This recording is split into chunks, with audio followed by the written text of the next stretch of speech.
کوئی شیعہ، کوئی سنی، کوئی حنفی، کوئی شافعی،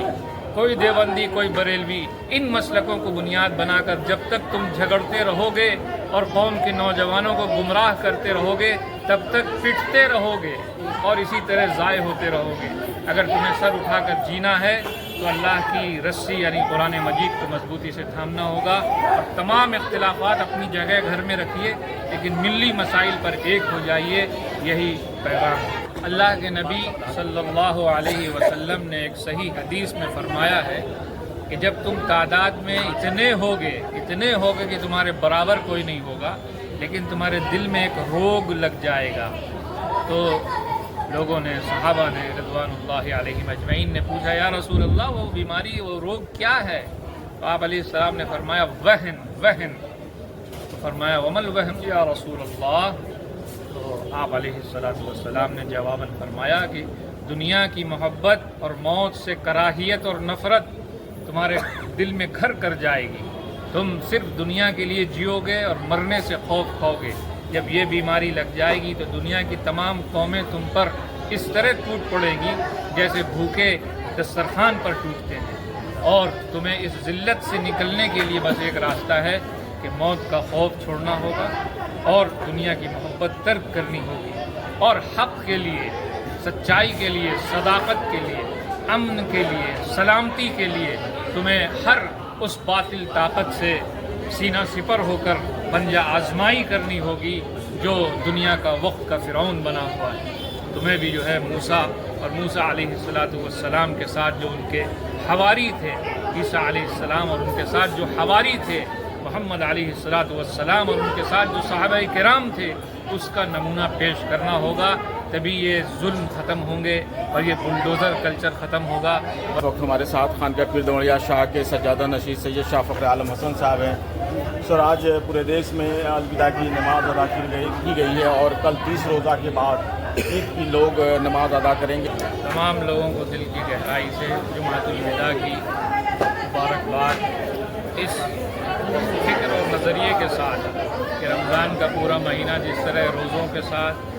اور رات کو شب گزاری کے ساتھ، تراویح و تہجد اور دعا و استغفار کے ساتھ ہم نے گزار کر ایسی مشق کر لی ہے کہ اب ہم پورے سال انشاءاللہ اسی طرح اپنی زندگی کو ایمانی اور نورانی بنا کر، اور محمد صلی اللہ علیہ وسلم جو پیغام لے کر آئے تھے ان کے پیغامات کو اپنا کر اپنی زندگی کو نورانی بنا لیں گے۔ کہ چونکہ رمضان رخصت ہو رہا ہے اور تعلیم کی لوگ خوشیاں بھی منائیں گے، تو ایک طرف رمضان کے جانے کا غم اور دوسری طرف عید کے آنے کی خوشی ہے۔ بے شک رمضان کے جانے کا غم ہے اور ان کے دل افسردہ ہیں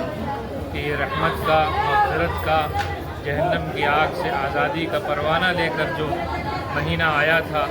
جہاں سحریوں کی بہار تھی، افطار کی رونق تھی اور نمازیوں کا ایسا ہجوم تھا کہ جیسے ہر نماز جمعہ کی نماز تھی۔ وہ ایام، وہ رحمتیں، برکتیں ظاہر ہے کہ اب امت سے رخصت ہو رہی ہیں، لیکن رمضان ہمیشہ یہی سبق دینے کو آتا ہے کہ رمضان جانے کے بعد کہیں ہمیں فراموش نہ کر دینا، بھلا نہ دینا، بلکہ پوری زندگی جس طرح رمضان میں ہم نے عبادت، ریاضت اور دعا کے اہتمام کے ساتھ اور ہر فساد اور بگاڑ، جھوٹ، چغلی، غیبت اور گناہ سے، دھوکے سے بچ کر زندگی گزاری ہے، پورے سال ہم ایسے ہی زندگی گزارتے رہیں، اس کی ہمیں اس مشق کو زندہ اور باقی رکھنا ہے۔ بلکہ آج کی رات بھی اہتمام کے ساتھ رات میں عبادت، ریاضت، دعا، استغفار، خدا سے مانگنے کا اہتمام کرتے رہیں، تاکہ جب انعام بٹ رہا ہو تو اس ہم سب کا اور اس گنہگار کا بھی اس میں حصہ ہو جائے۔ اللہ سے یہی دعا ہے کہ تمام اہل ایمان کو عید کی حقیقی خوشیاں عنایت فرما، اور جو باطل طاقتیں ہمیشہ سے ظلم کرتی چلی آ رہی ہیں، آج ایک صاحب ایمان نے ان کی طرف نگاہ اٹھا کر پنجہ آزمائی کی ہے۔ اللہ ایسی طاقت کو، یعنی ایران کو وہ فتح اور نصرت دے، اور باطل طاقت کا جو علم اٹھائے ہوا ہے اس کی طاقت کو توڑ کر رکھ دے۔ ہم تمام اہل ایمان کے آج کے اس مقدس جمعے کے دن خدا سے یہ دعا کرتے ہیں کہ آپ ظالم کا ظلم اب ختم ہو،